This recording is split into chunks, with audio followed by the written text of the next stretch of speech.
Dear students, अपना topic चल रहा था, फर्स्ट चैप्टर चल रहा है अपना केमिस्ट्री का। तो उसके अंदर अपनों ने कुछ चीज़ें देख ली थी कि मृदा परिच्छेदिका किसे कहते हैं। उसके बाद में कुछ आपके डेफिनेशन दे रखी है कि जैसे पृथ्वी किसे कहते हैं, जलमंडल किसे कहते हैं, थलमंडल क्या चीज़ होती है, भूप्रपट्टी किसे कहते हैं। तो इनके बारे में अपने डिस्कस करेंगे।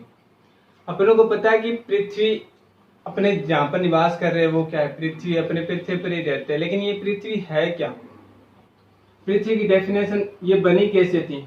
तो अपने जब पृथ्वी को पूरी यूनिवर्स में देखते हैं यानी ब्रह्मांड में देखते हैं तो एक दो बिंदु के समान दिखाई देती है।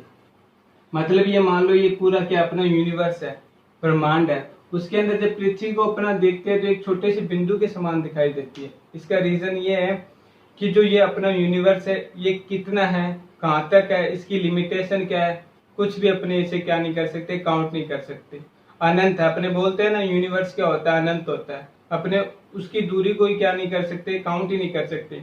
फॉर एग्जाम्पल अगर कोई रॉकेट भेजा जाता है यूनिवर्स देखने के लिए तो वो चलता ही रहे, लेकिन अपने उसकी दूरी भी काउंट नहीं कर सकते। सूर्य के प्रकाश की चाल कितनी होती है, 3 × 10⁸ सेंटीमीटर की स्केल, सेंटीमीटर होती है ना, सेकंड होती है। तो जब इस चाल से भी अपने चलते हैं ना, इस चाल से मतलब सूर्य की प्रकाश की चाल से चलते हैं तो भी अपने को पूरे यूनिवर्स को पार करने में कम से कम 1 अरबों खरबों साल लग जाते हैं। लेकिन अपना पता है अपना जो जीवन काल है वो 100 वर्ष का है। 100 वर्ष से भी कम होकर कितना है, 70 वर्ष तक का रह चुका है। तो अपने इस यानी अपने जीवन काल के अंदर इस पूरे यूनिवर्स को क्या नहीं कर सकते, देख ही नहीं सकते। और उस यूनिवर्स के अंदर जो अपनी पृथ्वी की स्थिति है वो क्या है, एक डॉट के समान है, मतलब एक अत्यंत सूक्ष्म छोटे से बिंदु के समान है। इस यूनिवर्स के अंदर कितनी पृथ्वियां और अपने काउंट नहीं कर सकते। तो जब पृथ्वी की डेफिनेशन पूछी जाती है कि पृथ्वी कहते किसे है, तो इतना ही लिखा जाता है कि ये यूनिवर्स का क्या होता है, अत्यंत सूक्ष्म छोटा सा भाग होता है। जैसे पृथ्वी यानी अपने पढ़ते हैं तो 9 उपग्रह पढ़ते हैं, 9 उपग्रह पढ़ते हैं जो क्या करते हैं, सूर्य के चारों ओर परिक्रमा करते हैं। ये अपनी क्या होती है, एक टाइप से गैलेक्सी होती है जिसके अंदर क्या पाए जाते हैं, अन्य उपग्रह पाए जाते हैं जो सूर्य की ओर क्या करते हैं, चारों ओर परिक्रमा करते हैं। जैसे सूर्य यहाँ पर है तो ये अपनी पृथ्वी मान लो यहाँ पर है तो ये क्या करेगी, सूर्य के चारों ओर परिक्रमा करेगी। अपने बोलते हैं ना कि सूर्य कहाँ से उगता है और कहाँ को छिपता है, तो ये लैंग्वेज ही गलत बोलते हैं। अपने सूर्य तो वही रहता है, अपने गति करते हैं पूर्व से पश्चिम की ओर, तब बोल देते कि सूर्य कहाँ से उगता है, पूर्व से उगता है और पश्चिम को छिपता है। लेकिन सूर्य की चारों ओर अपने क्या कर रहे हैं, परिक्रमा कर रहे हैं। तो ये जो पृथ्वी है ये 9 उपग्रहों के ही समान है जो सूर्य की ओर क्या करते हैं, चारों ओर परिक्रमा करते हैं। और पृथ्वी की जब उत्पत्ति के बारे में पढ़ते हैं कि इसकी उत्पत्ति कैसे हुई, तो प्रारंभ में यहाँ पर जो पृथ्वी थी तो यहाँ पर क्या पाया जाता था, अति तप्त लावा पाया जाता था, लावा पाया जाता था। जो क्या होता गया समय के अनुसार धीरे धीरे जैसे जैसे समय बीतता गया वैसे वैसे लावा क्या होता गया, ठंडा होता गया। ठंडा होकर ये किस में कन्वर्ट हो गया, ठोस चट्टानों में कन्वर्ट हो गया। ठोस चट्टानों या धरातल में क्या हो गया, ये कन्वर्ट हो गया। और जहां से किसका निर्माण हुआ, पृथ्वी का निर्माण हुआ। पृथ्वी पूरी यूनिवर्स के अंदर एक छोटे से डॉट के समान है। ये 9 उपग्रह जो अपने गैलेक्सी के अंदर यानी आकाश गंगा के अंदर पाए जाते हैं उन 9 उपग्रहों के समान है जो क्या करते हैं, सूर्य की चारों ओर परिक्रमा करते हैं। जब इसकी उत्पत्ति के बारे में पढ़ा जाता है तो स्टार्टिंग में यहाँ पर क्या था, अति तप्त रूप से लावा था। मतलब पूरी जमीन पर क्या ज्वालामुखी फटती रहती थी, वहां पर लावा का क्या होता रहता था, संचरण होता रहता था। लेकिन जैसे जैसे क्या होता गया, समय बीतता गया वैसे वैसे ये लावा ठंडा होता गया। ठंडा होने के बाद में क्या होता गया, ठोस चट्टानों में कन्वर्ट होता गया और धरातल में कन्वर्ट होता गया। इससे क्या हुआ, पृथ्वी का निर्माण हुआ। तो ये पृथ्वी के निर्माण की और बेसिक कंसेप्ट था कि कैसे पृथ्वी को अपने देखते हैं, तो ये ध्यान रखना। उसके बाद में आता है कि वायुमंडल किसे कहते हैं। तो वायुमंडल प्रत्येक का वायुमंडल होता है, प्रत्येक ग्रह है उसका एक वायुमंडल होगा। जैसे मंगल ग्रह है तो मंगल ग्रह का भी वायुमंडल होगा। अपनों ने देखा था कि मंगलयान भेजा था एक उपग्रह जो कितने महीनों के बाद में पहुंचा था, 7 मंथ के बाद में पहुंचा था। सोचो मंगल ग्रह पर पहुंचने को अपने को इतना टाइम लग रहा है तो पूरी यूनिवर्स को पार करने में कितना टाइम लगेगा। तो वायुमंडल क्या होता है कि वायुमंडल प्रत्येक उपग्रह होता है उसका एक कुछ ना कुछ वायुमंडल होता है। वायुमंडल का मतलब होता है कि गैसों का मिश्रण होगा, वहां पर गैसों का मिश्रण होगा। अपने जीवन को जीने के लिए मतलब अपने को यहाँ पर रहने के लिए ऑक्सीजन प्रेजेंट चाहिए। पृथ्वी के वायुमंडल पर क्या है, ऑक्सीजन प्रेजेंट है। अन्य चंद्रमा पर जाते हैं तो वहां पर ऑक्सीजन प्रेजेंट नहीं होता, वहां पर वायुमंडल नहीं होता है, लेकिन कहने का मतलब वहां पर ग्रेविटी कम होने के कारण वो वायुमंडल अपने को नहीं लगता कि वहां पर वायुमंडल है। तो प्रत्येक उपग्रह का क्या होता है, वायुमंडल होता है, और प्रत्येक का वायुमंडल में क्या होता है, गैसों का मिश्रण होता है। जहाँ पर कौन कौन सी गैस पाई जाती है वो उस उपग्रह पर डिपेंड करता है। जैसे पृथ्वी के अंदर अपने देखते हैं तो पृथ्वी पर नाइट्रोजन कितनी प्रतिशत मात्रा में पाया जाता है, तो 79.9% मात्रा में नाइट्रोजन मिलता है। ऑक्सीजन देखते हैं तो ऑक्सीजन कितनी मात्रा में पाया जाता है, तो 20.7% मात्रा में ऑक्सीजन पाया जाता है। जल वाष्प देखते हैं तो जल वाष्प कितनी मात्रा में पाया जाता है, तो 0.17% मात्रा में जल वाष्प पाया जाता है। और अपने कार्बन डाइऑक्साइड देखते हैं तो कितने प्रतिशत मात्रा में पाया जाता है, तो कार्बन डाइऑक्साइड 0.3% मात्रा में पाया जाता है। और लास्ट अन्य कोई गैस है वो कितने प्रतिशत मात्रा में पाया जाता है, 1.33% मात्रा में अन्य गैसें पाई जाती है। ये वायुमंडल का क्या है, संगठक है।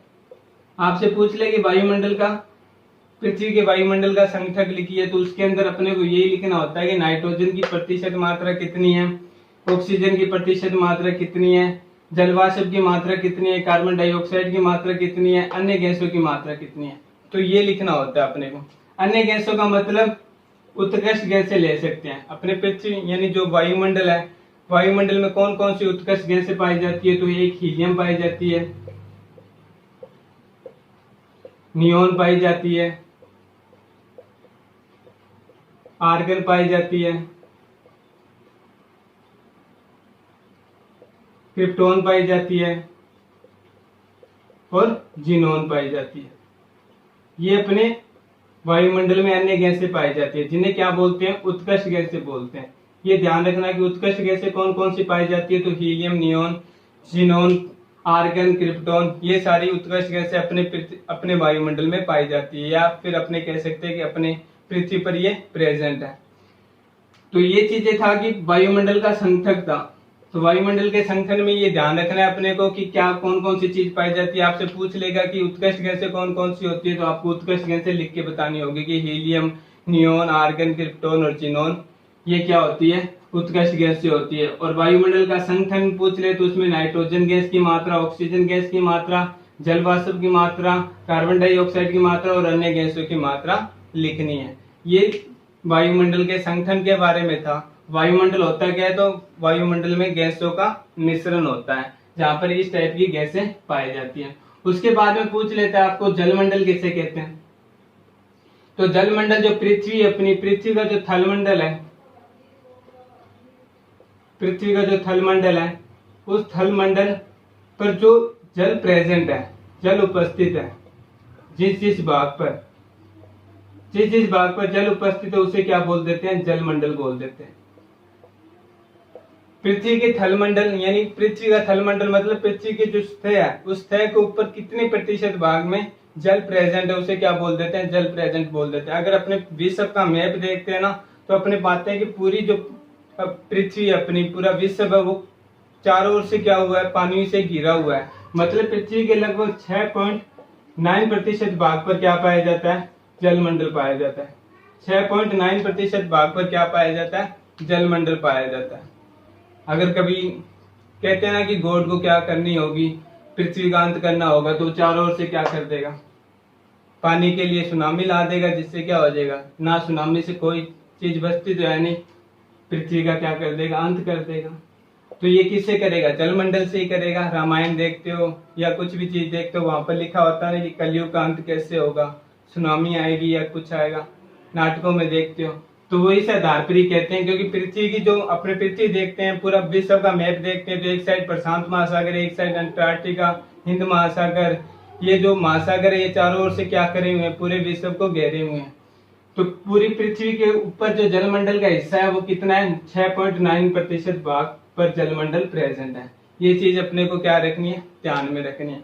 उसके बाद में आता है कि भूपर्वती किसे कहते हैं, अर्थ क्रस्ट भी बोल देते हैं इंग्लिश में इसे, भूपपटी भी बोल देते हैं, भूपर्वती भी बोल देते हैं। तो भूपर्वती में क्या होता है कि जो पृथ्वी का जलमंडल यानी जो थलमंडल है, थलमंडल का जो सबसे ऊपरी सतह है, ऊपरी सतह क्या कहलाती है?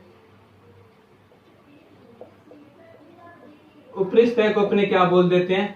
भूपर्वती बोल देते हैं, भूपपटी बोल देते हैं। यानी पृथ्वी की जो ऊपरी सतह है, पृथ्वी की जो सबसे ऊपरी सतह मानी जाती है, थलमंडल की जो ऊपरी सतह मानी जाती है, जैसे ये अपनी पृथ्वी है, पृथ्वी की जो सबसे थलमंडल की जो ऊपरी सतह होगी उसे क्या बोलेंगे? अपने भूपर्वती बोल देंगे, भूपर्वती बोल देते हैं। ये मुख्यतः होती क्या है? तो ये मुख्यतः किससे बनी होती है? तो ये खनिजों से बनी होती है। खनिजों से कैसे बनी होती है? क्योंकि मैंने बताया था कि प्रत्येक जो पृथ्वी का निर्माण हो, पृथ्वी के ऊपर जो सतह है वो यानी जो मृदा है, मृदा मणि किससे? चट्टानों के अपक्षय से बनी। और ये चट्टाने होते क्या? खनिजों के भंडारण होते हैं। यानी खनिजों का भंडारण किन में होता है? चट्टानों में होता है। और चट्टाने टूटकर किन में बढ़ती है? मृदा में बनती है। तो मृदा कहाँ पर आती है? इस भूपर्वती पर ही आती है। तो जिसलिए अपने कह सकते हैं कि ये जो भूपर्वती है वो कहाँ से बनती है? यानी अर्थ क्रस्ट वो बनती है। तो इसमें मुख्य रूप से क्या पाए जाते हैं? खनिज पाए जाते हैं। तो अपने कह सकते हैं कि भूपर्वती मुख्य रूप से खनिजों की बनी होती है। तो ज्यादातर जो खनिज पाए जाते हैं इसकी जो भूपर्वती देखते हैं तो इनमें किस प्रकार के खनिज पाए जाते हैं? तो एल्यूमिनियम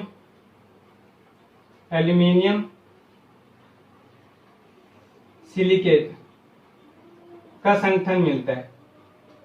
एल्यूमिनियम सिलिकेट का क्या मिलता है? संगठन मिलता है। तो इसलिए इस एल्यूमिनियम सिलिकेट के संगठन को संयुक्त रूप से अपने क्या बोल देते हैं? Cl बोल देते हैं, Cl बोल देते हैं। यानी जो भूपर्वती देखते हैं, अपने भूपर्वती का जो ऊपरी हिस्सा है, ऊपरी भाग है, वो मुख्य रूप से किन खनिजों के संगठन से बना होता है? तो वो एल्यूमिनियम सिलिकेट के संगठन से बना होता है। इसलिए भूपर्वती के ऊपरी भाग को अपने क्या बोल देते हैं? Cl बोल देते हैं। Cl क्यों बोलते हैं? क्योंकि Cl जो भूपर्वती है वो मुख्य रूप से ऊपरी भाग है, वो किससे बना हुआ है? तो एल्यूमिनियम सिलिकेट संगठन से बना हुआ है। मतलब इनमें खनिज कौन से? तो एल्यूमिनियम सिलिकेट क्या है? इसके अंदर खनिज है। C का मतलब सिलिकेट से हो गया, Al का मतलब क्या होगा? एल्यूमिनियम से होगा। ये चीज ध्यान रखना आप, ठीक है। तो उसके बाद में भूपर्वती तक यहाँ तक ही होती है कि सबसे ऊपरी परत मानी जाती है थलमंडल की। थलमंडल की सबसे ऊपरी परत होने के कारण ये किससे बनी होती है? खनिजों से बनी होती है। इनमें मुख्यतः किस प्रकार के खनिज संगठन पाए जाते हैं? तो एल्यूमिनियम सिलिकेट खनिज संगठन पाए जाते हैं। इसलिए इसे क्या बोल देते हैं? Cl बोल देते हैं, ठीक है। उसके बाद में आती है अपनी चट्टान आती है। चट्टानों के बारे में दे रखा है कि चट्टाने किसे कहते हैं? चट्टाने किसे कहते हैं? उसके बाद में एक टॉपिक आता है चट्टान। अपने सभी देखते हैं कि कहीं भी जाते हैं पहाड़ देखते हैं, पहाड़ों को थोड़ा सा बड़ा रूपांतरित रूप हो जाएगा तो उसे क्या बोल देंगे? अपने चट्टाने बोल देंगे। तो ये चट्टाने बनी किसकी होती है? तो ये एक या एक से अधिक पदार्थों से बनी ठोस अवस्था होती है। पदार्थों से बना ठोस पिंड होता है, ठोस पिंड होता है। उसे अपने क्या बोल देते हैं? चट्टान बोल देते हैं। एक या एक से अधिक पदार्थों से बना ठोस पिंड क्या कहलाता है? चट्टान कहलाता है। पदार्थ का मतलब यहाँ पर खनिज से लिया गया है कि खनिज इनमें कौन कौन से प्रेजेंट है उसके आधार पर बोला जाता है। जैसे फॉर एग्जांपल अगर आपसे पूछ ले कि एक खनिज वाले चट्टान का नाम बताइए, एक खनिज युक्त चट्टान का नाम बताइए, तो एक खनिज युक्त चट्टान कौन सी होती है? तो लाइमस्टोन एक खनिज युक्त चट्टान होती है। लाइमस्टोन क्या होता है? खनिज होता है और वो जिस चट्टान में पाया जाता है उसके अतिरिक्त और कोई भी खनिज वहां पर प्रेजेंट नहीं होता। तो इसलिए अपने बोल सकते हैं कि एक खनिज युक्त चट्टान कौन सी होगी? तो लाइमस्टोन वाली चट्टान होगी। या फिर ऐसे बोलेगा एग्जाम यानी क्वेश्चन के रूप में ऐसे बोल देगा कि ऐसे खनिज का नाम बताइए जो मुख्यतः क्या होता है कि एक ही चट्टान में पाया जाता है, या वह चट्टान का नाम बताइए जो एक ही खनिज से मिलकर बनी होती है। तो लाइमस्टोन खनिज होगा और लाइमस्टोन के आगे आप क्या लगा दोगे? चट्टान लगा दोगे। तो लाइमस्टोन चट्टान भी क्या होती है? लाइमस्टोन खनिज से ही मिलकर बनी होती है। तो प्रत्येक चट्टान में होती है उसका रासायनिक संगठन और भौतिक संगठन क्या होता है? भिन्न भिन्न होता है। क्यों? क्योंकि अपने को पता है कि जो चट्टान होती है वो मुख्य रूप से बनी किससे होती है, खनिजों से बनी होती है। और अपने को ये भी पता है कि प्रत्येक खनिज का संगठन क्या होता है, भिन्न भिन्न होता है। संगठन क्या होता है, भिन्न भिन्न होता है। भिन्न भिन्न क्यों होता है, क्योंकि खनिजों का संगठन अपने देखते हैं किसी में लाइमस्टोन पाया जा रहा है तो किसी में क्वार्टज पाया जाएगा, किसी में ग्रेनाइट पाया जाएगा तो किसी में संगमरमर पाया जाएगा, किसी में बलुआ पाया जाएगा तो किसी में एंडस्टर पाया जाएगा। इस टाइप के सारे जो खनिज होंगे वो अलग अलग चट्टानों में पाए जाएंगे। अलग अलग चट्टानों में पाए जाएंगे तो खनिज का निर्माण किससे हो रहा है, अलग अलग खनिजों से हो रहा है। अलग अलग खनिजों से होने के कारण चट्टानों के जो भौतिक और रासायनिक गुणधर्म होते हैं, भौतिक प्लस में रासायनिक जो गुणधर्म होते हैं वो क्या होते हैं, भिन्न भिन्न होते हैं। भिन्न भिन्न होने के कारण अपने कह सकते हैं इनकी संरचना भी क्या होती है, भिन्न भिन्न होती है। इनकी संरचना भी क्या होती है, भिन्न भिन्न होती है। संरचना भी भिन्न भिन्न होती है। क्वेश्चन डायरेक्ट पूछेगा तो सिंपल सा यही पूछेगा, चट्टान किसे कहते हैं, चट्टानों का वर्गीकरण कीजिए। चट्टानों का वर्गीकरण अपने करेंगे, लेकिन साथ में ये क्वेश्चन जरूर पूछ सकता है कि एक खनिज युक्त चट्टान का नाम बताइए, तो ये नाम आपको याद रखना है। फिर पूछेगा कि चट्टानें होती है वो प्राय भिन्न भिन्न होती है, यानी रासायनिक व भौतिक गुणधर्म उनमें भिन्न भिन्न क्यों होता है। तो सिंपल सा रीजन लिखेंगे कि चट्टानें होती है वो एक या एक से अधिक पदार्थों से मिलकर बनी होती है। इन पदार्थों को अपने खनिज कहते हैं। प्रत्येक खनिज का रासायनिक और भौतिक संगठन क्या होता है, भिन्न भिन्न होता है। भिन्न भिन्न होने के कारण ही चट्टानों के जो भौतिक और रासायनिक गुणधर्म होते हैं वो क्या होते हैं, डिफरेंस होते हैं, भिन्न भिन्न होते हैं। और इनकी संरचना भी क्या होती है, भिन्न भिन्न होती है। कभी आपने देखा है कि कोई दो चट्टानें एक ही जैसी मिल जाए, अपने को नहीं होती है ऐसी चट्टानें। प्रत्येक की संरचना डिफरेंस अलग होगी, क्योंकि वो डिफरेंस संरचना उनकी वो तो उनको डिपेंड करेगी कि वो कैसे बनी है, उनमें लावा किस प्रकार से ठंडा हुआ, पहले सबसे ज्यादा किस संरचना में ठंडा हुआ है, उस पर ढाल क्या था, ये सारे डिसाइड करेंगे। रासायनिक और भौतिक गुणधर्म डिसाइड करेंगे कि उनमें खनिज कौन से पाए जा रहे हैं, मतलब किस खनिजों से ये मिलकर बनी हुई है। ग्रेनाइट से मिलकर बनी हुई है, क्वार्टर से मिलकर बनी हुई है, तो क्वार्टर्स में अलग अलग टाइप के लाइमस्टोन, अलग अलग टाइप के क्या पाए जाएंगे, खनिज पाए जाएंगे। इसलिए अपने कह सकते हैं कि चट्टानों के जो भौतिक और रासायनिक गुणधर्म होते हैं वो भी क्या होते हैं, भिन्न भिन्न होते हैं। तो ये सारे टॉपिक आप क्या करना, ध्यान में रखना और साथ साथ में बुक रीड करते जाना। कल अपने चट्टानों का जो मेन टॉपिक है वर्गीकरण वो पढ़ेंगे। यहाँ तक कंप्लीट होता है अपना। Thank you.